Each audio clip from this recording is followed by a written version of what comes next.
think about how these different fruits develop. And I think as a point of comparison, we'll think about flowers that are similar and the variety of fruits that they individually could make. So this is a set of flowers that have one carpel each. So they can't grow into anything that's aggregate of fruits or anything like that. And this a little bit of a limitation on the fruit types they could make. So an example here, this single carpel associated with this Actea plant. And this one develops into fleshy fruits. So individual carpel becomes an individual one-seeded fleshy fruit. I think one-seeded. Another option in the bean family, we saw Fabaceae had flowers with one carpel. So these second two examples are from Fabaceae. Could develop into dry indehiscent fruits, which are achenes, or dry dehiscent.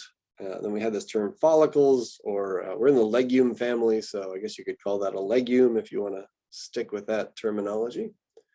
So sort of fleshy, dry indehiscent, dry dehiscent for flowers with single carpels.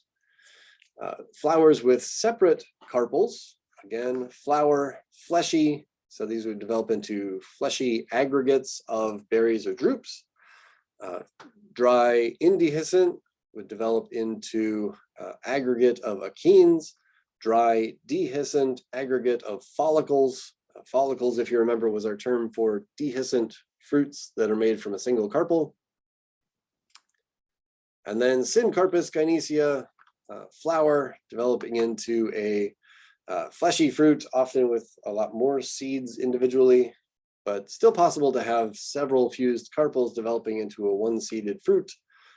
As in this example here, we've got a nut in the dry indehiscent oak, or a capsule dry dehiscent violet plant. So just a reminder down here, indehiscent fruits, typically with one seed inside, and kind of exceptional that sometimes you do have fused carpels. So presumably the ability to make lots more seeds. You can have fused carpels developing into indehiscent fruits that still have only one seed inside. Another set here, we had the schizocarps. So these were not dehiscent fruits on their own, but it's sort of a dehiscent fruit structure. I don't think you quite call it dehiscent. So a break apart fruit structure. So these are indehiscent, but the individual units can break apart from each other into achenes or samaras here.